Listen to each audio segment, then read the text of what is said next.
Okey, Assalamualaikum warahmatullahi wabarakatuh. Pada hari ini saya akan grup saya akan membentangkan kaitan etnik Punjabi. Pertama sekali kami akan memperkenalkan masing. Nama saya Nur Syafiq Aina binti Kamaluddin, ID DBS 09244187. Okey, nama saya Aminah binti Rasmi. ID nombor saya ialah DBS 19072432. Seterusnya? Nama saya Nazar Nafiq bin Azri. ID DBS 1907244198. Nama saya Nur Syazwani binti Masaidi, ID DBS 194186. So, tujuan kami kan tugas ini mencapai beberapa objektif. Dan objektif yang paling utama adalah pertama sekali mengenal pasti dan mempelajari mengenai konsep dan latar belakang etnik Punjabi dengan lebih mendalam. Dan melalui konsep ini juga, kami ingin mendalami kepelbagaian dan keunikan adat dan kebudayaan etnik Punjabi. Contohnya macam adat perkahwinan, makanan, tarian yang mungkin berbeza dengan etnik-etnik yang lain. Dan setelah itu kami juga ingin mengkaji perbezaan bahasa yang digunakan oleh etnik Punjabi. Kita tahu etnik mempunyai bahasa dia tersendiri macam kaum Cina Mandarin, kaum India Tamil. So kita orang membuat kajian ni untuk tahu bahasa kan oleh kaum Punjabi. Dan kali ialah kami ingin menerokai dan meluaskan pengetahuan berkaitan dengan kegiatan ekonomi etnik tersebut. So seterusnya kepada Aminah untuk menceritakan latar belakang kajian. Okey, sekarang part saya iaitu latar belakang kajian. Okey, latar belakang kajian yang telah buat ni dekat Seremban, iaitu nama kajian ialah Guara Sahid Seremban. Okey, tempat ni ditubuhkan pada tahun 1905. Tempat ni bukan saja untuk tempat beribadat bagi kaum Sin, tetapi dia ialah sekolah untuk kaum-kaum Sin yang akan mengambil bahasa Punjabi. Maksudnya kat situ dia akan menyediakan kelas yang khusus untuk bahasa. Pada tu dia juga menyediakan peperiksaan bagi peringkat PMR dengan SPM. Kelas diadakan pada hari Sabtu dari pukul 2 hingga pukul 6 petang. Starting maksudnya dari permulaan peringkat umur dari tadika sehingga ke SPM boleh belajar bahasa Punjabi dekat situ. Okey, selain daripada itu dekat kawasan kajian yang kami buat tu dia ada beberapa tempat seperti living room, prayer hall, and then dia ada kantin dengan tempat masakan untuk selalunya dia akan buat charity. Okey, seterusnya saya pass kepada Syazwani.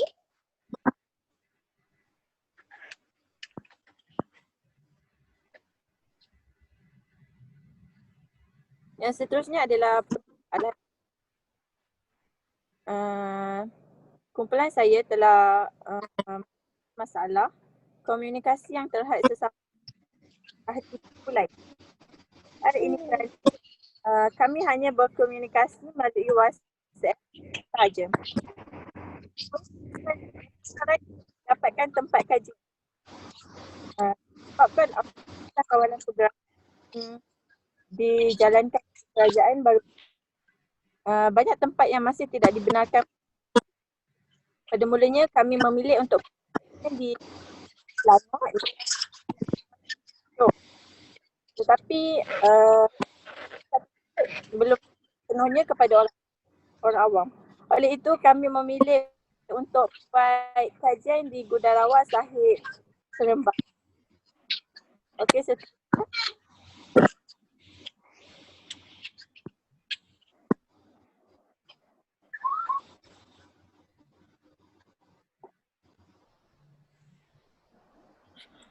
Komposisi. Okey, seterusnya ialah komposisi etnik. Seperti yang sedia maklum, Malaysia ni merupakan sebuah masyarakat majmuk. Dapat lebih etnik yang yang ada di Malaysia ni. So macam tengok catepan tu kan kita dapat majoriti penduduk Malaysia ni ialah daripada Bumi Putra sebanyak 69.3%. 9 daripadanya ialah kaum Melayu. Masyarakat iaitu sebanyak 4.13% ialah daripada mewakili kaum Bumi Putra Semenanjung, Bumi Putra Sabah dan Bumi Putra Sarawak. Kemudian kaum Cina merupakan kaum kedua terbesar selepas kaum Melayu sebanyak 25.56%. Dan mereka ni daripada suku Hakka, Hainan, Hokchu dan lain-lain lah. Dan kemudian kaum India yang merangkumi 6.73% daripada penduduk Malaysia.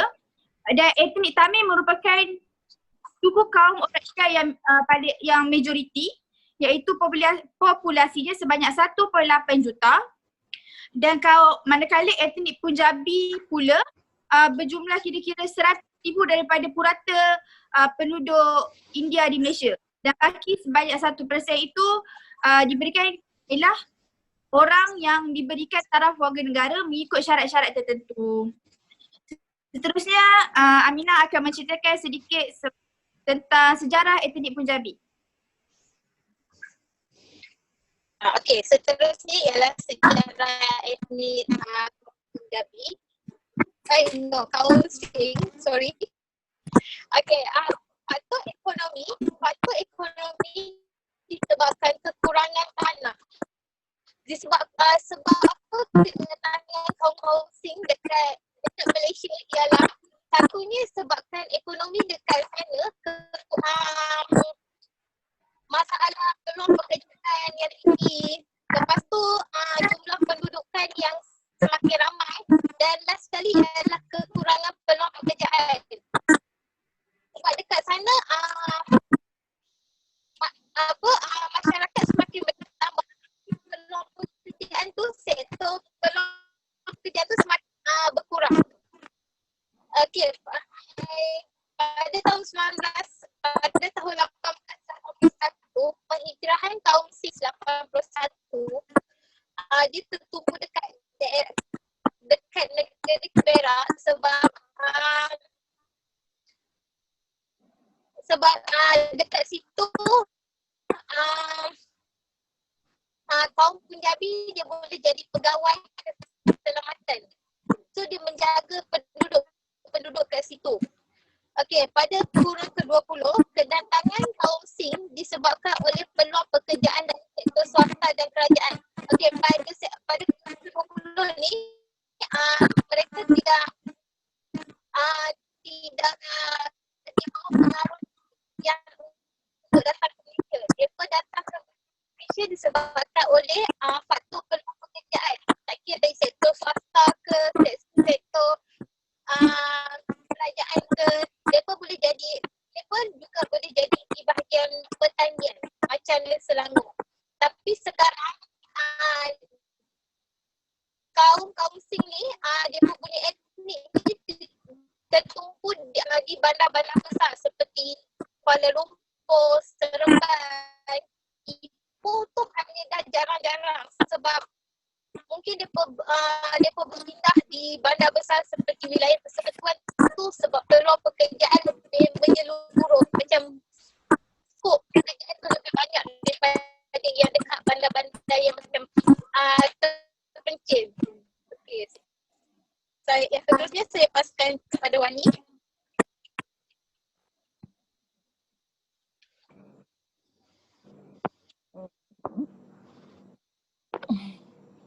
Nampak tak? Okey. Yang seterusnya adalah tahap pendidikan. Terdapat dua tokoh Singh di sini iaitu Karpal Singh. Karpal Singh merupakan seorang peguam hak asasi manusia dan juga ahli politik yang terkenal. Beliau pernah menjadi pengerusi DAP di mana mencatat sejarah iaitu pengerusi yang bukan kaum Cina. Pengerusi pertama yang bukan kaum Cina. Beliau mendapat pendidikan awal di St. Xavier Institution di Georgetown Seterusnya beliau melanjutkan pengajian dalam bidang undang-undang di Universiti Singapura pada tahun 1966 dan berjaya mendapatkan ijazah dalam bidang perundangan. Selepas itu beliau menjadi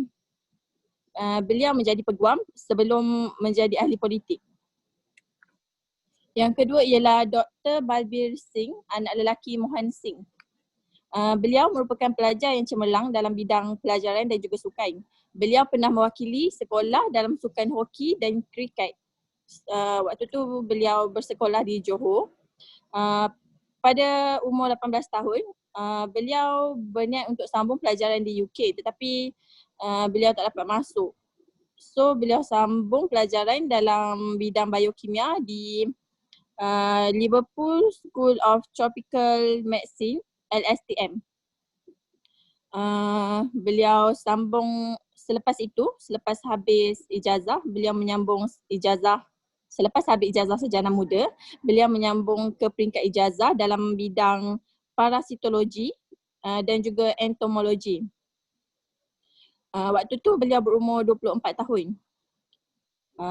Kemudian selepas habis ijazah sarjana, beliau sambung lagi ke peringkat master dalam bidang imunologi dan kemudian dalam peringkat PhD dan kemudian beliau berjaya menamatkan peringkat PhD di bawah bimbingan Profesor John Wardrow dan Dr. Jeremy Thorne. Okey, seterusnya.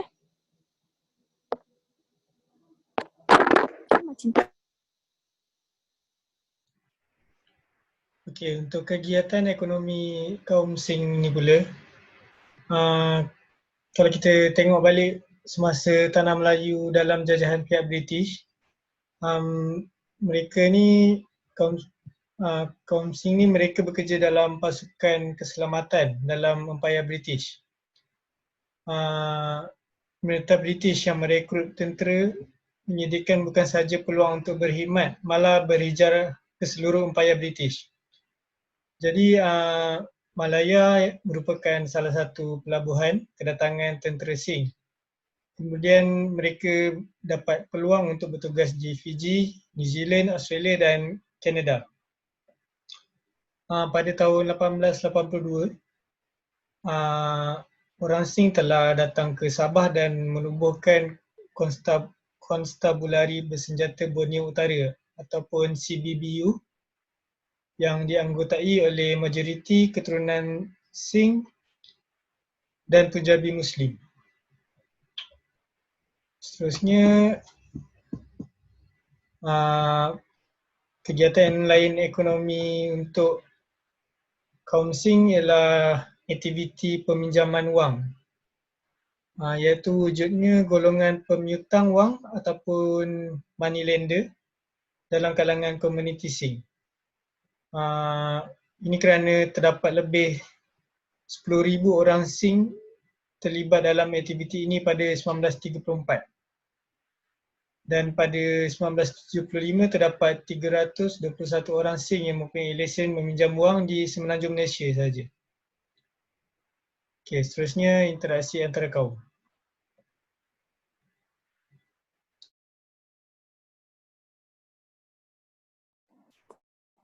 Okey, interaksi antara kaum ni first kali adalah melalui penubuhan institusi-institusi pengajian. Contohnya penubuhan sekolah kebangsaan, iaitu sekolah rendah kebangsaan dan sekolah menengah harian yang menggunakan bahasa Melayu sebagai bahasa perantaraan. Dengan penubuhan sekolah kebangsaan ni, semua penduduk Malaysia mempunyai kebebasan untuk memilih sekolah mereka tersendiri. Dia tak tertumpu kepada sekolah vernacular. So dengan cara ni dia memberi peluang kepada kaum-kaum yang minoriti macam kaum Punjabi itu sendiri untuk berinteraksi dengan kaum-kaum lain. Kira sebabnya kaum Punjabi dia tak macam kaum Cina dengan kaum India yang ada sekolah vernacular diorang tersendiri. Jadi dengan penubuhan ni diorang boleh bersekolah sekali dengan menggunakan bahasa perantaraan yang sama. Jadi itu dapat memupuk interaksi antara kaum lah. Seterusnya adalah penubuhan institusi seni budaya. Seperti yang kita lihat, institusi pengajian tinggi dia tak hanya terhad kepada satu budaya je. Dia terdapat pelbagai aktiviti seni boleh diceburi, antaranya dalam bidang tarian, bahasa, seni mempertahankan diri yang mana setiap kaum mempunyai keunikan masing-masing. Macam kaum India mungkin dia ada keunikan daripada segi tarian dia, kaum Cina mempunyai keunikan daripada segi bahasa. Sebagai contoh, Akademi Seni Budaya dan Warisan Kebangsaan iaitu Aswara ialah salah satu institusi yang menyediakan program kesenian dan kebudayaan pelbagai kaum. So mahasiswa diberi peluang untuk menceburi bidang yang mereka minat di samping mempelajari adat dan kebudayaan kaum lain. Walaupun kaum tu minoriti kan. So dia orang boleh belajar tarian kaum tu, adat dan kebudayaan kaum tersebut. Dan mahasiswa perlulah merebut peluang mempelajari budaya bagi memupuk bakat dan minat secara tidak langsung dapat melahirkan mahasiswa yang saling menghormati agama dan kepercayaan kaum lain tanpa mencetuskan isu perkauman. Seterusnya, saya serahkan kepada Aminah untuk berkongsi keunikan budaya dan adat resam etnik Sikh. Okey, untuk budaya dan adat resam, dekat sini dia ada kepercayaan, perkahwinan, kelahiran dan kematian. Untuk kepercayaan, keyakinan dalam wahai guru iaitu Tuhan universal yang digambarkan menggunakan simbol suci. Maksudnya dekat situ dia yakin dengan wahai guru tu sahaja. Untuk kepercayaan ni dia ada 6. Yang pertama, kaum Sikh ni dia tak adalah penyatuan dua roh menjadi satu. Maksudnya lepas tu Sikh ni dia tidak diwajibkan untuk melakukan manggani. Manggani tu iaitu pertunangan. Kalau macam bagi kita, kalau orang Melayu kita ada adat-adat dia, maksudnya kita melisik dulu tunang. Tapi kalau untuk kaum Sikh mereka tidak digalakkan ataupun tidak diwajibkan untuk melakukan pertunangan. Seterusnya iaitu mayang, ialah majlis di mana pengantin perempuan akan ditemukan oleh keluarga, ditemani oleh keluarganya. Ketika pengantin lelaki datang ke rumah, keluarga bagi pihak perempuan tu kena teman pengantin lelaki untuk sambut kedatangan kaum pengantin lelaki. Yang seterusnya ialah Mehdi. Mehdi tu ialah wakil daripada pengantin perempuan akan melukis henna. Henna iaitu inai di tapak tangan pengantin. Jang dipaca ialah ketibaan pengantin lelaki yang perlu disambut oleh keluarga pengantin perempuan. Maksudnya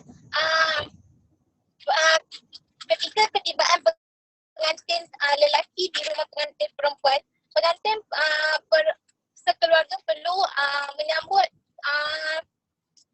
kedatangan pengantin lelaki dengan tujuan menyambut tu supaya lebih erat antara kedua-dua belah pengantin. Doli dibaca ni ialah selepas perkahwinan, selepas selesai semua majlis perkahwinan, mereka harus bersalam-salaman untuk mengeratkan lagi hubungan antara belah pengantin lelaki dengan belah pengantin perempuan.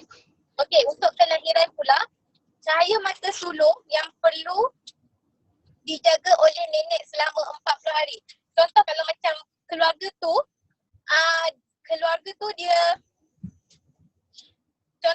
tu dia mempunyai cucu sulung. So cucu sulung tu dia kena bagi mak ayah pada anak tu kena bagi dekat nenek dia jaga selama 40 hari. Ibu bayi tidak dibenarkan minum minuman sejuk. Tu supaya untuk menjaga faktor kesihatan lah. Yang ketiga ialah memanggil seorang padri untuk membastingkan bayi menggunakan air suci. Itu selepas 40 hari. Nama dan bayi perlu diberikan berdasarkan kitab suci Sikh. So mereka tak boleh macam suka-suka bagi nama anak mereka. Mereka kena berdasarkan kitab suci Sing tu. So mereka kena berpandu pada tu baru mereka boleh bagi nama. Okey, kematian pula. Okey, kematian untuk kaum Sing ialah mereka membakar mayat. Okey, yang kedua ialah pakaian bagi lelaki iaitu serban dan pasir. Untuk perempuan pula perempuan harus memakai pakaian pengantin dan perlu disolat. Tujuan disolat tu ialah untuk menampakkan cantik ketika menghadap Tuhan mereka. Okey, abu mayat akan diambil selepas sehari proses pembakaran. Maksudnya kalau mereka bakar hari ni, mereka tak boleh ambil hari ni, mereka kena ambil esoknya. Mereka kena simpan abu mayat dalam masa sehari. Okey, lepas tu selepas 10 atau 14 hari, mereka perlu mengadakan kenduri, macam kenduri untuk mengingati si mati tu. Kematian ni adat dan budaya untuk kaum Sing ni dia lebih kurang dengan orang Melayu, tapi tak kesemua lah. Dia macam untuk kematian tu macam 14 hari tu macam kita akan buat kenduri macam tu. So seterusnya saya paskan kepada Wani.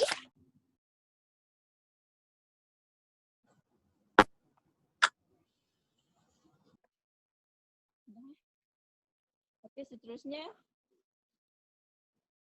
seterusnya adalah tarian. Bagi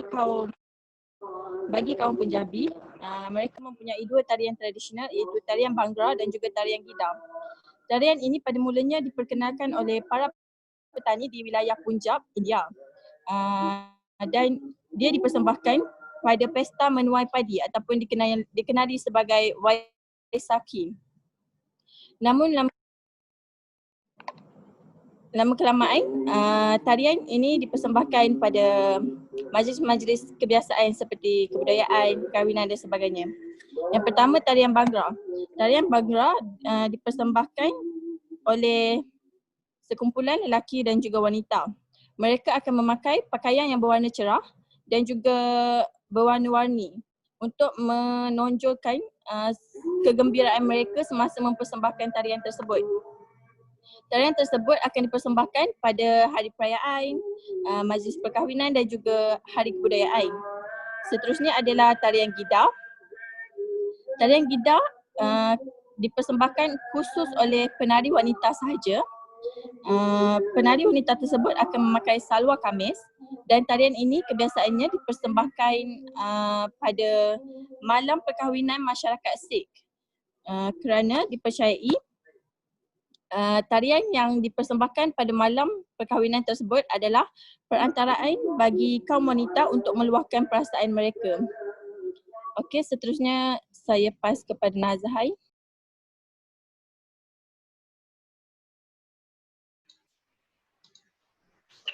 Baiklah, untuk makanan tradisional pula. Secara khususnya makanan tradisional kaum Sing ini dipengaruhi oleh gaya hidup petani dan peladang yang berleluasa dari zaman tamadun Harappa Purba dulu. Makanan ruji tempatan menjadi bahagian utama masakan tempatan. Masakan kaum Sing ni terkenal dengan rasa yang kaya bermentega bersama dengan hidangan vegetarian dan daging yang pelbagai. Sebab untuk kaum Sing yang untuk golongan yang alim, mereka mengamalkan amalan vegetarian makanan. Dan antara hidangan utama ialah sarson kasak, iaitu stew yang bahan utamanya adalah sayur-sayuran sawi, dan maki ki roti yang merupakan roti rata dibuat dengan jagung. Seterusnya permainan tradisional.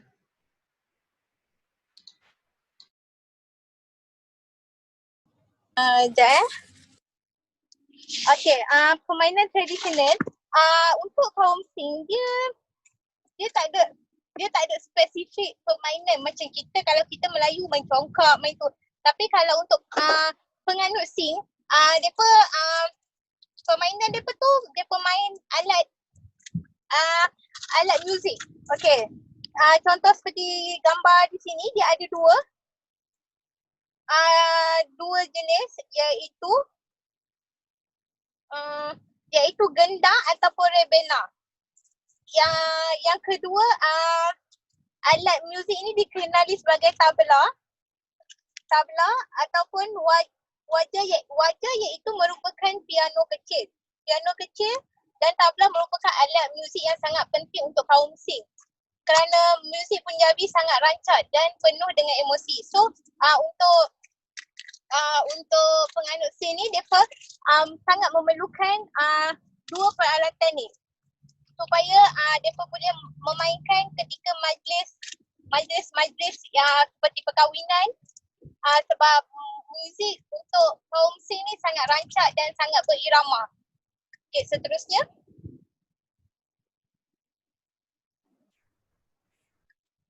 Okey, seterusnya ialah pakaian tradisional.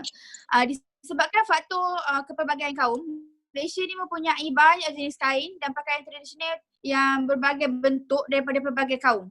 Contohnya macam yang kita selalu dengar yang familiar, kaum Cina samfu, baju kurung, baju Melayu, kaum Melayu. Jadi sekarang saya nak bercerita pasal pakaian tradisional kaum Punjabi. Macam gambar yang kita tengok tu, lelaki akan memakai kurta. Kurta ni adalah sejenis kemeja yang separa ataupun bawah paras lutut. Dan kebiasaannya kurta ni diperbuat daripada kain linen ataupun kain kapas. Dia ada satu lagi jenis kurta, orang panggil kurta pijama. Soalnya dia akan ada pakai satu lagi lapisan belah luar.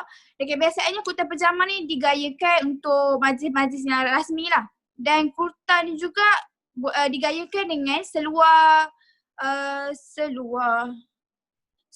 longgar, iaitu seluar labuh yang longgar ataupun dipanggil churida. Seterusnya gambar kedua tu kita dapat tengok perempuan tu pakai salwar kamis. Salwar kamis ni ialah terdiri daripada blouse panjang dan dipadankan dengan seluar panjang yang longgar beserta cuni ataupun depata. Macam kaum Islam kan, perempuan diwajibkan untuk menutup aurat, so dia pakai tudung. Sama juga macam Punjabi dia akan memakai cuni ataupun dupata iaitu penutup kepala yang macam kain penutup kepala, dia akan tutup sebahagian daripada kepala diorang. Kebiasaannya cuni ataupun dupata ni akan digayakan, warna dia akan setona dengan warna salwar kamis tu. Dan bagi golongan wanita yang berumur pula, dia akan menggayakan sari. Sari ni adalah sebidang kain yang berukuran 5 ke 6 ela yang dipadankan dengan kain dalam yang warna dia setona, dan coli, dan kebiasaannya coli dia pakai warna yang kontra.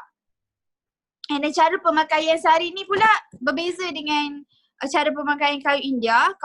Kain sari ni akan dililit pada badan dengan bahagian hujung yang bersulam tu dia akan letakkan di atas bahu kiri. Lepas tu kain tu pula dipakai di atas ataupun di paras pusat supaya kain tu tak terlucut. Seterusnya, gambar seterusnya ialah serban. Memakai serban di atas kepala juga merupakan salah satu pakaian tradisional etnik Punjabi.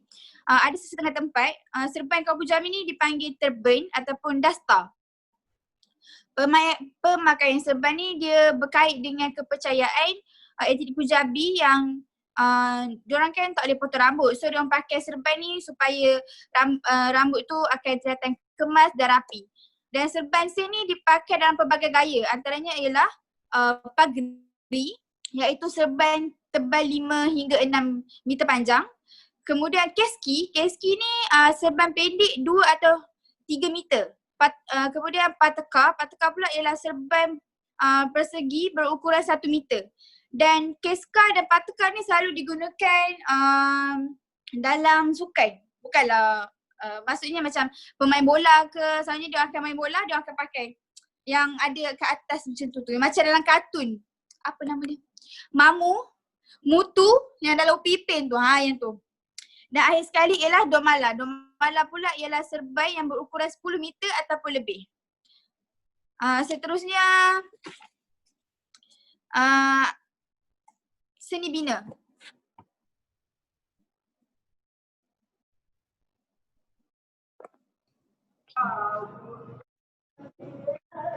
Seni bina bagi masyarakat Sing pula adalah The Golden Temple. The Golden Temple terletak di Amritsar di India. Dia adalah temple, dia adalah Gurdwara, iaitu tempat beribadat bagi agama Sikh. Dan Golden Temple dan nama bagi Golden Temple itu adalah Sri Harmandir Sahib yang bermaksud tempat tinggal Tuhan. Gurdwara ini dibina sekitar tahun 1585. Pada mulanya, ianya tidak disalut emas. Tapi pada tahun 1830, dia menjalani proses salutan emas. Gurdwara ini ada 4 pintu masuk di mana ianya melambangkan sifat keterbukaan kaum Sikh, sifat keterbukaan masyarakat Sikh terhadap semua agama dan tidak terhadap semua agama. Gurdwara ni dulu sebuah pusat beribadat, namun sekarang dia juga dijadikan sebagai pusat pelancongan kepada semua pelancong yang datang kerana dia mempunyai keunikan tersendiri dan dijadikan sebagai monumen sejarah. Okey, seterusnya.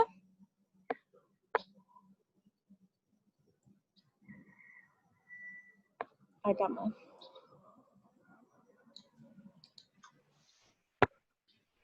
Okey, untuk agama bagi kaum Sing ni pula, mereka berasaskan monetisme, ianya dikenali sebagai Orna yang bermaksud satu realiti tertinggi. Menurut Guru Nanak, proses memahami Tuhan menjangkaui kebolehan spesies manusia, tetapi pada masa yang sama Tuhan itu dapat dikenali. Untuk kaum Sing pula, mereka mempercayai sebuah kitab suci yang menjadi rujukan dan pujaan mereka. Kitab tersebut dinamakan Guru Granth Sahib. Guru Granth Sahib ini merupakan guru selepas kematian 10 guru, baru ada Guru Granth Sahib ni, iaitu sebuah kitab. Antara kitab lain yang utama dalam kaum Sing ni ialah kitab Dasam Granth dan Janam Sakis. Seterusnya bahasa.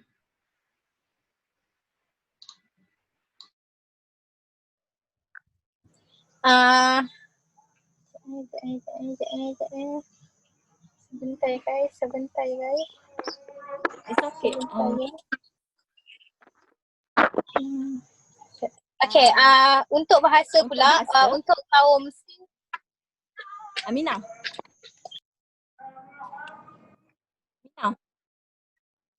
Wani teruskan.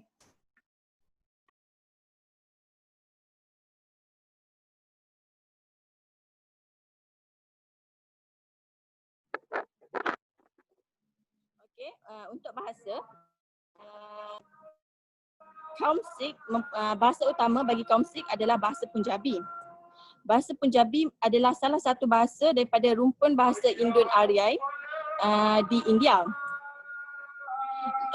Ianya juga merupakan salah satu bahasa yang sangat terkenal, bahasa rasmi yang sangat terkenal di Timur Punjab selain daripada bahasa Hindi. Okey, bahasa Punjab mempunyai 9 sub dialek.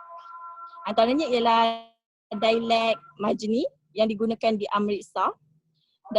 Dialek yang kedua, dialek Doabi yang digunakan di Julundur, dan yang ketiga dialek Potohari yang digunakan di Rawalpindi. Okey, seterusnya.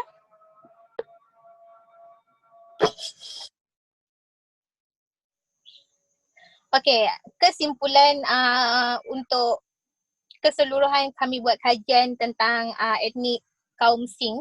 Okey, kaum Sing merupakan salah satu kaum majoriti di Malaysia yang mempunyai keunikan dan adat dan budaya sendiri. Okey. Sekarang kaum Sing dekat Malaysia dah semakin berkembang walaupun mereka ni hanya minoriti saja. Kaum minoriti saja dekat Malaysia, tapi mereka mempunyai keunikan dan budaya yang menyelah, so membuatkan mereka telah berjaya mengembang di Malaysia. So maksudnya walaupun terdapat perbezaan dari segi budaya hidup, makanan, agama dan sebagainya, tapi mereka mampu hidup dengan secara harmoni, aman damai bersama dengan kaum-kaum lain. Kaum Sing juga mampu bersaing setanding dengan kaum majoriti lain di Malaysia dalam pelbagai aspek kehidupan dari segi politik, perubatan. So keseluruhan untuk kaum Sing ni sekarang dia dah berjaya menempa nama dekat Malaysia. Salah satu faktornya sebab pegangan ajaran agama dia orang telah meluas ke seluruh Malaysia sekarang dan lebih tertumpu di pusat-pusat bandar. So itu sahaja yang boleh saya simpulkan untuk etnik kaum Sing. Dah ke? Guys. So itu sahaja daripada grup saya. Terima kasih.